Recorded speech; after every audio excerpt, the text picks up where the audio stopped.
Motion पढ़ेंगे, यानी Newton's के गति के नियम। तो चलिए हम लोग समझते हैं। सबसे पहले देखेंगे न्यूटन्स लॉ ऑफ मोशन, यानी न्यूटन्स के गति के नियम। सबसे पहले देखेंगे न्यूटन्स के गति के नियम जो होता है ये 3 प्रकार के होता है। न्यूटन्स के प्रथम नियम के गति, और न्यूटन्स के द्वितीय गति का नियम, और न्यूटन्स के तृतीय गति का नियम। इसको हम बारी बारी से पढ़ेंगे, यानी हम विस्तार से समझेंगे कि आखिर में न्यूटन्स के प्रथम गति का नियम, यानी सबसे पहले समझेंगे गति। यानी गति जो होता है ये एक प्रकार का बल होता है, यानी हम जब बल लगाते हैं किसी भी वस्तु पे तो ये हमारा गति करता है।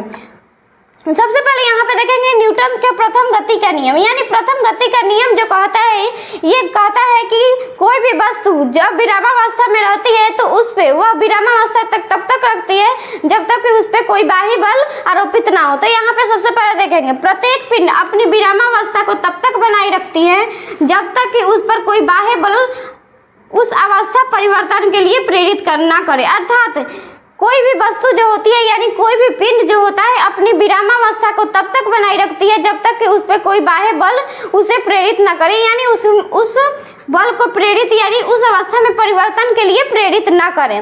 सबसे पहले यहाँ पे देखेंगे इसका परिमाण, यानी हम परिणाम, अर्थात न्यूटन्स के प्रथम गति के नियम से क्या क्या परिणाम मिलता है। तो यहाँ पे सबसे पहले देखेंगे न्यूटन्स के प्रथम गति के नियम जो होता है ये जड़त्व को परिभाषित करता है, यानी न्यूटन्स के प्रथम गति का नियम जो होता है ये जड़त्व को देता है, यानी जड़त्व को परिभाषित करता है, इसलिए इसे हम जड़ता का नियम भी कहते हैं, यानी प्रथम गति नियम को हम जड़ता का भी नियम कहते हैं।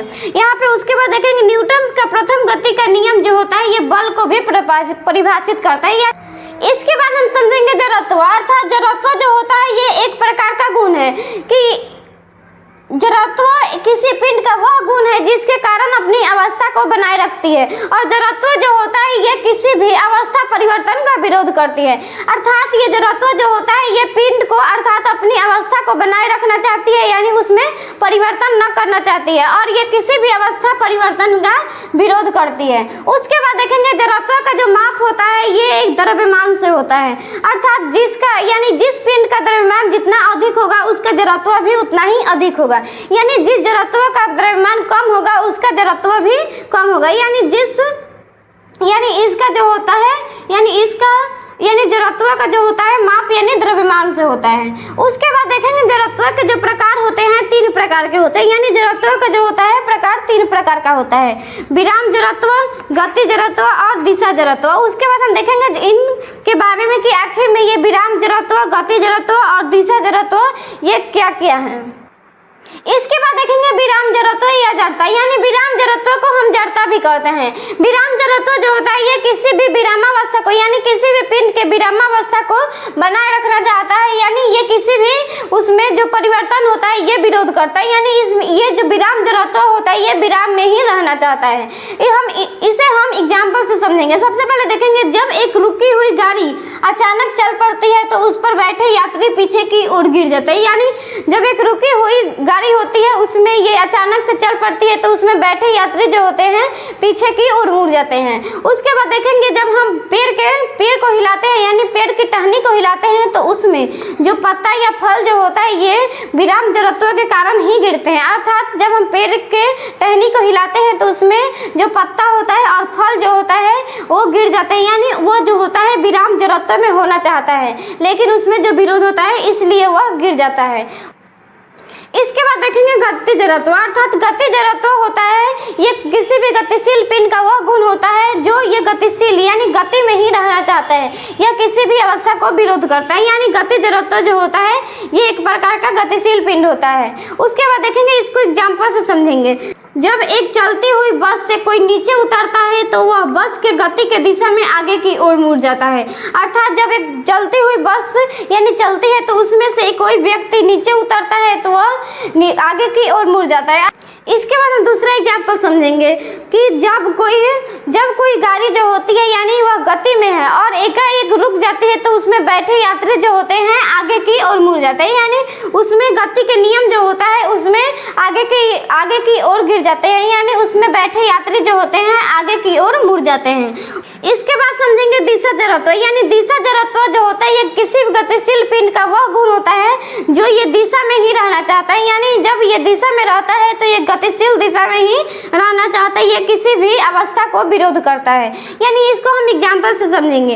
ये हमारा धागा में पत्थर है, अर्थात यहाँ पे ये पत्थर है और ये चारों ओर घूम रहा है, यानी ये दिशा में है अभी, यानी ये दिशा जड़त्व में है। और अगर इसे हम अचानक रोक देते हैं तो ये पत्थर जो होता है ये स्पर्श रेखा के दिशा में आ जाता है, अर्थात यहाँ पे आ गए तो ये स्पर्श रेखा के दिशा में आ गया। यानी स्पर्श रेखा जो होता है ये यहाँ केंद्र से यहाँ 90 डिग्री का कोण बनाता है, यानी यहाँ पे ये 90 डिग्री का कोण बन गया। तो ये पत्थर जो होता है ये स्पर्श रेखा के दिशा पर चला जाता है, यानी यहाँ पे आ गया।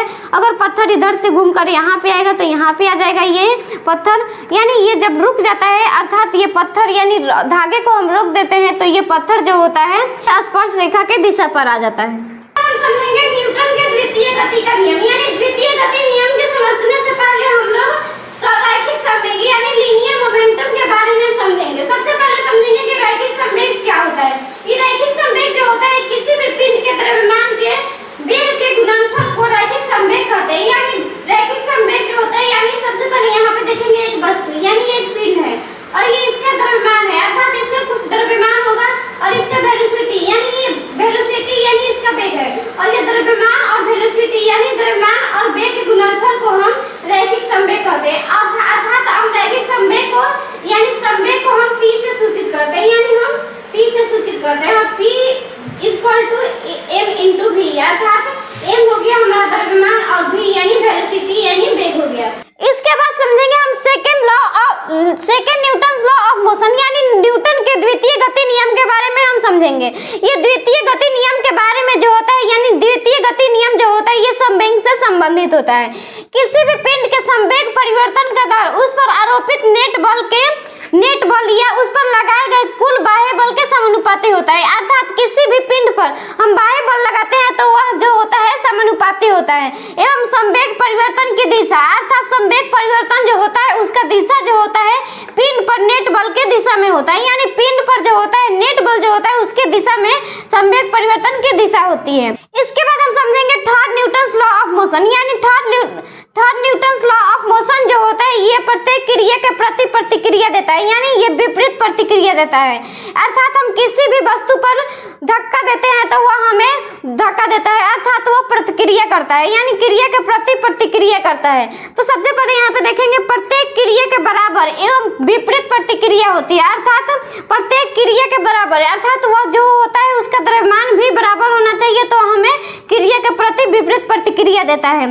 तथा क्रिया और प्रतिक्रिया दो बल है, अर्थात वह जो होता है वह दोनों बल होता है जो अलग अलग दो वस्तुओं पर कार्य करता है। सबसे पहले यहाँ पे देखेंगे ये दो वस्तु है और इनका जो द्रव्यमान भी है सेम है, यानी यहाँ पे m और m, तो ये जो वस्तु है इस पर बल लगाएगा और ये वस्तु जो है इस पर बल लगाएगा। तो ये जो दोनों वस्तु जो है इस पे क्रिया हो रहा है लेकिन विपरीत प्रतिक्रिया हो रहा है, क्योंकि ये वस्तु जो है इतना ही बल लगा रहा है इस पे और ये वस्तु जो है इस पर इतना ही बल लगा रहा है। तो यह हमारा हो गया न्यूटन्स का लॉ, यानी third Newton's law of motion. Please video को लाइक करें और ऐसे ही वीडियो के लिए चैनल को सब्सक्राइब करें। Thank you.